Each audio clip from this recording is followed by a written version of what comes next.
Okay. Report details abusive eviction tactics by corporate landlords during the height of the pandemic. Isn't that nice? Wait, didn't we have an eviction moratorium? Yeah. Something like that. So this is from our friends over at CommonDreams, Julie Conley, again, another all-star team member. They're amazing publication. Go hook them up.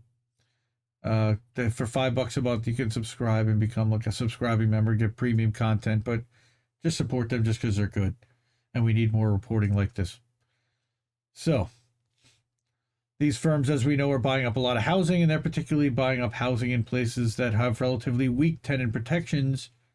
And I don't think that is coincidental. Surprise, surprise. So, eviction is violence. Yes.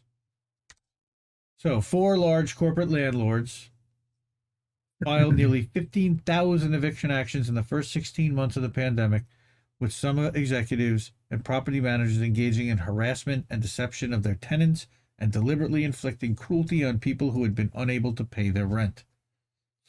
Why is it 4 large corporate? It just seems like 4 really big fat guys that own the land. It's basically the U.S. House Select Subcommittee on the Coronavirus Crisis released a new report Thursday following a year-long investigation into the eviction practices of Pretium Partners, Invitation Homes, Ventron Management, and the Siegel Group, all of which were thriving financially when the committee began examining its practices. Quote, as countless Americans acted admirably to support their communities during the coronavirus crisis, the 4 landlord companies investigated by the Select Subcommittee evicted aggressively to pad their profits. Great. Pretium was investing in a major expansion when the committee, led by Chair James Clyburn, launched its investigation in July 2021, while Invitation was reporting record profits, and both Siegel and Ventron had received more than $2 million in PPP funds, which they were not required to pay back. Of course. Despite their financial well-being, publicly available data at the time showed that the 4 companies had filed a combined total of 5,413 eviction cases between March 2020 and July 2021, a total that was dwarfed by the number of the committee uncovered when it analyzed more than 50,000 pages of documents and held numerous meetings with company representatives. The committee began its investigation following reports that corporate landlords were not complying with federal eviction moratorium put in place during the pandemic and with rental assistance programs. I know somebody in this chat that was yelling at a congressperson about what about the 10%? What about that 10%? I believe that we're talking about some of the people who were in that 10%, in addition to people who were not in that 10%. Quote, as countless Americans acted admirably, like we said, to support their communities, these 4 landlord companies evicted aggressively to pad their profits. Okay. The panel revealed the true number of evictions was 3 times higher than previously known. While the abusive eviction practices documented in this report would be condemnable under any circumstances, they are unconscionable during a once-in-a-century economic and public health crisis. Now, again, woke scolded by Jim Clyburn. How bad do you have to be? He's like the worst corporate lobbyist suck-up, and he's making you look like clowns.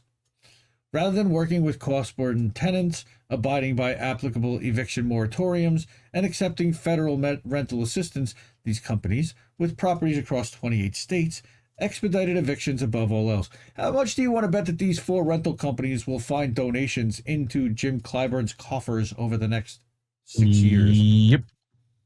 And he will $5. More and more gradually quiet about what their practices are. That's just how this works, guys. The report detailed numerous abusive practices by the companies as they sought to force tenants out of their homes during the public health crisis, which sent the unemployment rate skyrocketing in March 2020 and left millions of people struggling to afford rent and other necessities. Of course, you don't have to tell us, we were all there. The investigation's findings included, and this is really interesting, executives' attempts to bluff tenants out of their apartments by posting buildings a court order saying that the CDC lacked authority to impose the eviction moratorium, but leaving out the fact that the moratorium was still in effect while the case was being appealed. Nice. Fuckers. An executive's directive that a property manager bring the court order to a tenant after 5 p.m. on a Friday, so the courts and constable office are closed and she cannot call to verify anything, and so the company could, quote, see if she vacates over the weekend. Wow, garbage. Another one, a property manager's message to executives that he loved getting to stay, that this means the eviction may happen sooner than expected, and seeing the look on their faces. And an executive's attempt to get rid of a tenant whose rent was past due without obtaining an eviction order by ordering a property manager to call CPS to complain about them, an action that would have violated Texas criminal law prohibiting false child abuse reports. Oh, I've definitely heard of that happen. Crazy. In some instances, Jim Kleinberg said the select subcommittee found that their abuses may have violated the law. Pay up, fuckers. That's what he's saying. Pay up. All right. So he has now referred the report's findings on Siegel's abuses to the appropriate federal and state government agencies for further investigation and potential enforcement action. And exactly how much light they get depends on how much pressure he decides to put on them afterwards, which again depends on exactly how much money ends up into his coffers. Let's call Jim Clyburn out for exactly what he is, folks. This is a shakedown right here. It's abuse. It's awful. It's exposing crime.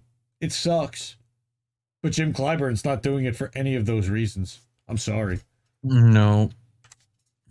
The committee called on federal agencies and Congress to require states and localities to provide direct-to-tenant assistance to renters with landlords who refuse to cooperate with rental assistance programs, support state and local assistance infrastructure, and prioritize investigating deceptive or abusive practices used to expedite evictions.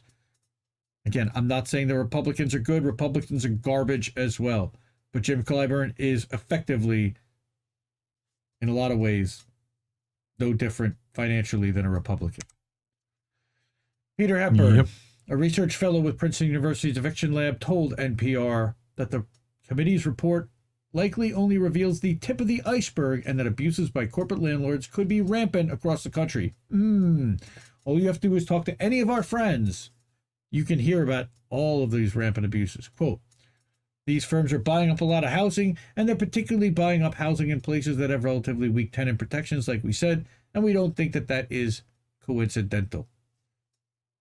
Right. BlackRock and all those damn right. Corporate landlords should be illegal. I mean, I don't know why we allow corporations in general to purchase real estate for external rental use.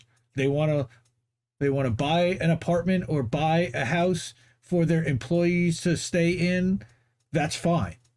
They want to, again, own the property that their CEO sits on so that it's a CEO's residence, that whoever is the CEO, kind of like the president, gets to live there. Fine. That's kind of gross, but fine. Okay. That's about as far as I want it to go. I don't want them being landlords ever. There's no reason for them to be landlords for profit. But Indy, corporations are people too. Yes, they are. Pittsburgh dude already beat you to it. Yep. Oh, so did Eric T. Red. Corporations are people, my friend. Thank you. Fuck you, Mitt. Okay. So, Shakedown Street used to be Ho to Town. Yes, that's right. This is definitely Shakedown Street. 100%. Yep.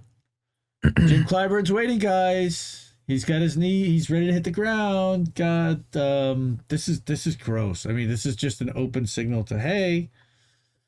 Wow. Okay.